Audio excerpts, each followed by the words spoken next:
Hello, my name's Nils ODonoghue. I'm one of the solicitors here at Chadwick Lawrence and I work in our regulatory department. One of the areas of law that we regularly get involved in is when clients have been investigated by HMRC who are accusing those clients of breaching the national minimum wage. Such allegations are reasonably common and HMRC do conduct a large number of audits of businesses who are alleged to have breached the national minimum wage.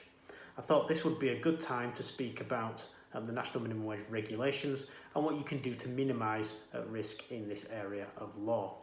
On the 5th of August, the government released its name and shame list of those businesses who had breached the national minimum wage in its latest round of investigations. 191 businesses were on this list, which included some household names. I'll just read out some of the 191 employers who did breach the national minimum wage, and these were John Lewis, One Stop Stores, The Body Shop, Enterprise Rent-A-Car, Sheffield United Football Club, Crewe Alexandra, Charlton Athletic Football Club, Portsmouth Football Club, Worcestershire County Cricket Club, a franchise of KFC, and even the Citizens Advice Bureau. So of the 191 employers, it seems that Sports Club featured quite prominently, and also organisations such as the Citizens Advice Bureau sadly are getting the national minimum wage payments wrong. A total of £2.1 million was found to be owing to 34,000 workers, and these lists are produced by the Department for Business, Energy and Industrial Strategy.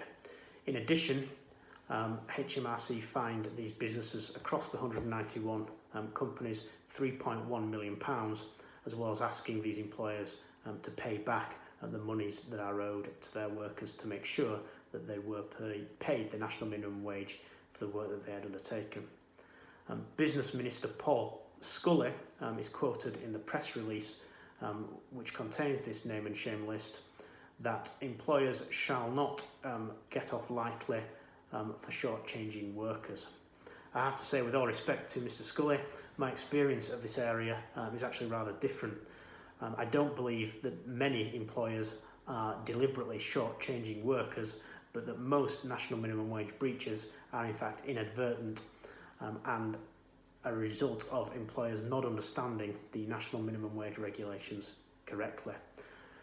Most of the investigations that we've been involved in have been where employers are simply unwittingly not paid the national minimum wage. In terms of what you can do to protect your organisation should you be audited by HMRC, I would recommend a number of different things which can minimise your risk. The first is identifying what I call the at-risk workers. So if you have any workers that are paid at or just above the national minimum wage, these are what I would class as your pool of at-risk workers.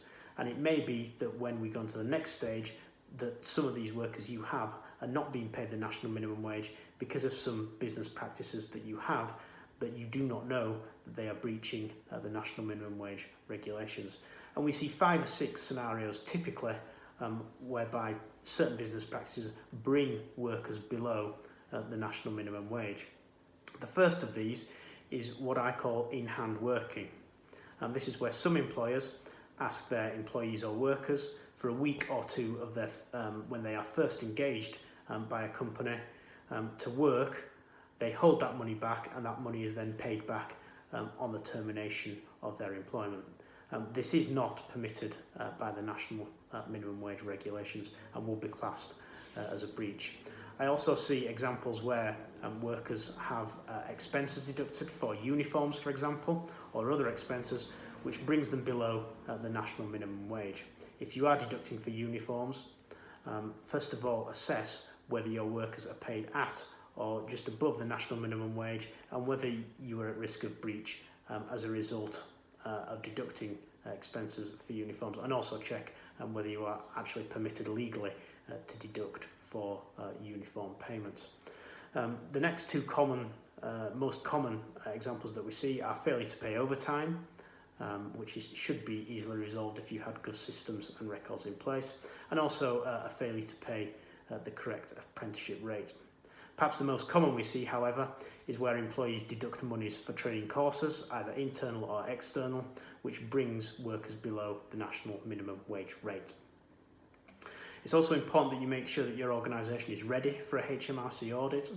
This includes making sure that you have all contracts of employment and pay records easily to hand and available, and also that you have the name and number of a legal advisor you can contact quickly to get advice should you be investigated by HMRC, whose investigations do move forward at quite some pace. In terms of what happens if you do breach the national minimum wage, you are audited by HMRC and they confirm this.